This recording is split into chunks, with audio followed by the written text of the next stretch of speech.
It was supposed to be just another flight. The kind of journey that plays out thousands of times a day around the world, passengers boarding, pilots running final checks, engines roaring to life, and families waving goodbye. But what happened aboard Air India Flight 171 on that scorching June morning in 2025 defied every expectation, every protocol, and every ounce of logic that modern aviation rests upon.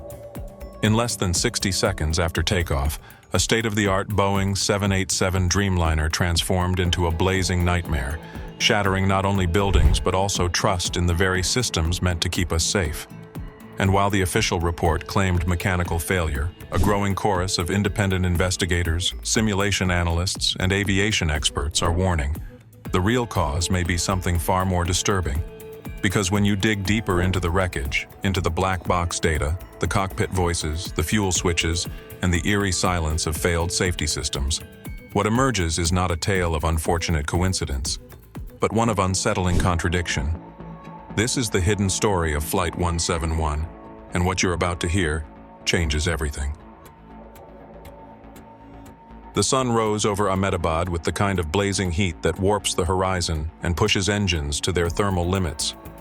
On the tarmac, Air India Flight 171 gleamed with promise, a Boeing 787 Dreamliner prepped for a long-haul journey to London. Inside, families snapped selfies, business travelers drafted emails, and students cradled backpacks and excitement in equal measure. In the cockpit sat two highly experienced pilots, a captain with over 15,000 flight hours and a seasoned first officer with more than 3,400. Together, they embodied the calm competence passengers expect but rarely notice. Everything appeared normal until the jet began its rollout. Because the aircraft was not only fully loaded with passengers and cargo, but was also fighting against the invisible pressure of a scorching summer air mass. As it accelerated, lifting skyward, it appeared to defy the heat and weight, until it didn't. Within moments of liftoff, the Dreamliner began to sag, veering slightly to the left, flying too low, too fast, too wrong.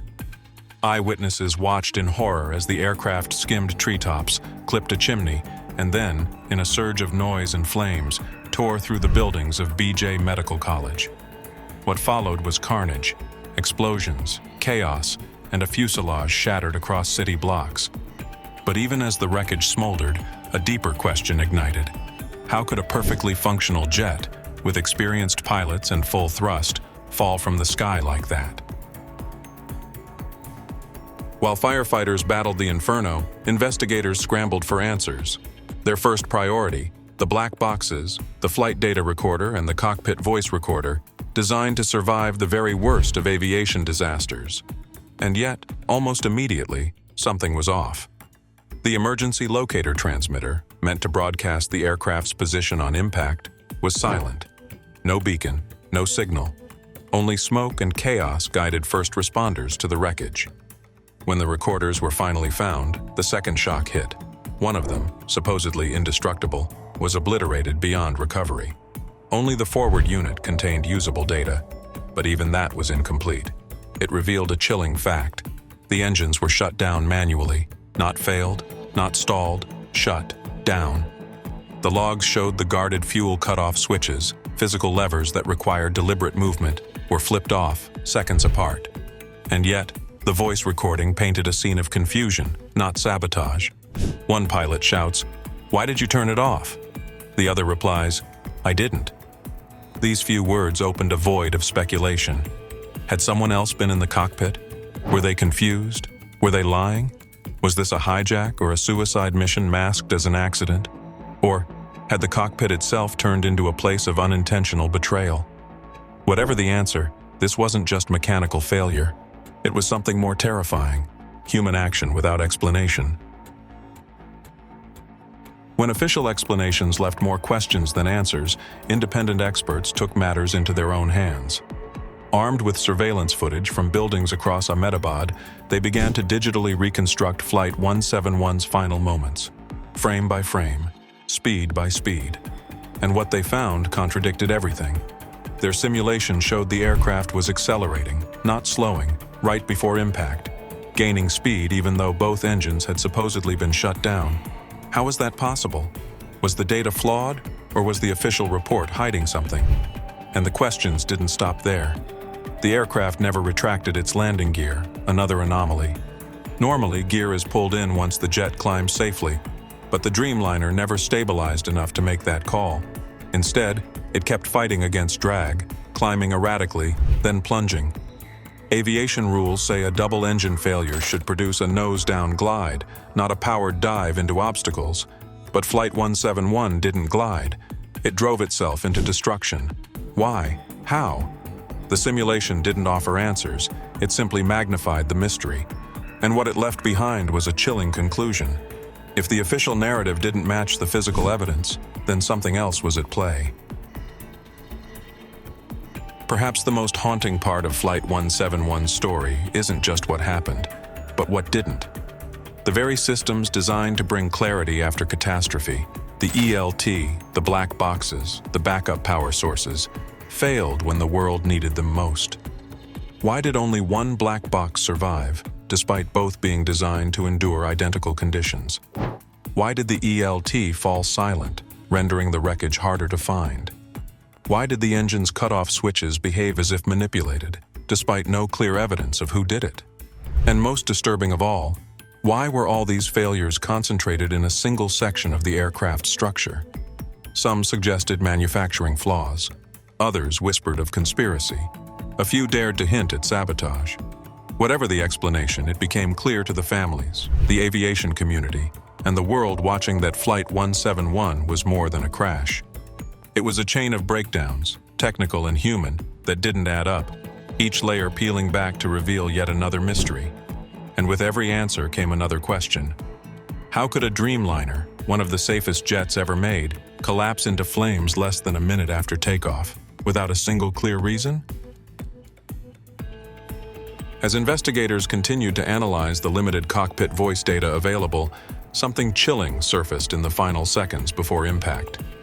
Buried in the static, between alarms and the violent rattling of the descending aircraft, was the co-pilot's voice, barely audible but clear enough to shake the inquiry to its core. He says, "Why is the system overriding me?" That single sentence unleashed a storm of new questions. What system? The flight control software? The engine management interface? Was the aircraft itself resisting pilot input? Aviation systems are designed with multiple fail-safes. Yet in that instant, it seemed the controls were no longer responding as expected. The implications were terrifying. Could the aircraft have autonomously rejected human commands? Was the plane following its own logic, one that the pilots couldn't override? And if so, what triggered that protocol? Was it a glitch, a cybersecurity breach, or something even more unsettling? A failure of artificial assistance that was never accounted for in training or documentation? As forensic analysts replayed the audio again and again, the line repeated like a ghost trapped in the machine. Why is the system overriding me? As modern aircraft have become increasingly reliant on digital fly-by-wire systems, a new vulnerability has emerged: automation dependency. Flight 171, like all Dreamliners, used an advanced control architecture where pilot input is filtered through a central flight computer that prioritizes safety and stability. But what happens when the system itself malfunctions, or worse, when it misinterprets a situation and acts against the crew's intent? Data from the FDR revealed a bizarre series of trim and thrust commands issued not by the pilot's hands, but by the aircraft's onboard logic. In the final 12 seconds, just before the engines cut out, the plane performed two minor adjustments, subtle, almost imperceptible, but inconsistent with pilot actions during a critical emergency. These weren't corrections. They were decisions that seemingly accelerated the aircraft into a fatal trajectory. Boeing engineers insisted the software behaved as expected. But some experts disagreed, pointing to a narrow but documented history of automated misfires in high-heat conditions, like the ones present that day. It was no longer a question of pilot error or mechanical failure. It was now a question of control. And on that day, it looked like the pilots weren't the ones in command. In the moments after takeoff, Air India 171 made no distress call. Not a single mayday, no pan-pan, no contact with tower control, silence. But 3 minutes after impact, as emergency teams scrambled, An aviation enthusiast monitoring open-band frequencies captured something strange, a short, clipped transmission, repeating the same phrase, "Request reset. Request reset." The signal was weak, fragmented, and not broadcast on standard frequencies. Some dismissed it as interference, but digital analysis revealed it originated from Flight 171's communication range, using a modulation pattern consistent with maintenance diagnostics, not human speech. In other words, it wasn't the pilots, it was the aircraft. How was that possible after the crash? Was it an automated distress ping? A self-diagnostic failing? Or was some part of the aircraft's onboard system still trying to connect, still trying to correct, still trying to restart? The more investigators dug, the stranger it became. Boeing systems are not programmed to send voice-looped requests post-impact. Yet there it was. The reset signal, broadcast from the wreckage like the dying breath of a machine that didn't understand it had already perished. Of all the mysteries surrounding Flight 171, perhaps none is more confounding than the fire itself. The 787 Dreamliner is built with composite materials specifically designed to resist combustion. Fuel tanks are protected, sealed with anti-explosion foam and sensors that trigger auto-suppression systems. But in the case of Flight 171, the post-impact fire didn't just ignite, it raged uncontrollably. Witnesses described explosions minutes after the crash, far beyond the initial impact. Forensic teams found that much of the fire originated not from ruptured fuel tanks, but from within the electrical systems. How could that be? The power should have been cut. Emergency systems should have discharged. And yet, components were still surging, wires melted from the inside out, and emergency batteries designed to shut off appeared to have overcharged instead. Was this a chain reaction of electronic failure? Or was there an energy source still alive, still pulsing after the crash? And if so, why? Some investigators began to ask a question that felt more like science fiction than aviation engineering. What if the aircraft's systems didn't shut down because they weren't allowed to? Not by the pilots, not by the software, but by something else. We look to the skies with faith. Faith in technology, in design, in human skill and protocols refined by tragedy after tragedy. But what happens when all of that fails at once? What happens when two trained pilots are overridden, when safety systems fall silent, when recorders go blank, and when a jet that should have flown safely for 12 hours burns itself into the ground less than 60 seconds after takeoff? The official report tried to explain it. It pointed at probable engine issues, fuel cutoff anomalies, and vague suggestions of pilot confusion. But if you listen closely, truly listen, what it doesn't say is louder than what it does. It doesn't explain why one black box was destroyed beyond recognition. It doesn't explain why cockpit commands were overridden. It doesn't explain why every system meant to preserve human life instead contributed to its destruction.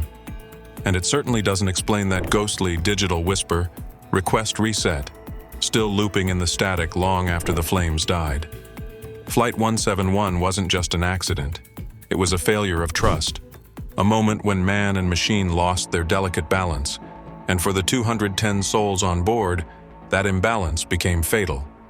But the real question is not what happened. The real question is, how many more times will it happen before someone finally tells the truth? What do you believe happened aboard Flight 171? Was it a cascade of mechanical failures, an automation gone rogue, or something the official report was never allowed to mention? Leave your theory in the comments. Smash that like button if you believe the families of Flight 171 deserve better answers. And hit subscribe, because this is just one story in a sky full of secrets. And we're just getting started. The next time a plane vanishes, crashes, or spirals into silence, we'll be here to ask the questions they won't.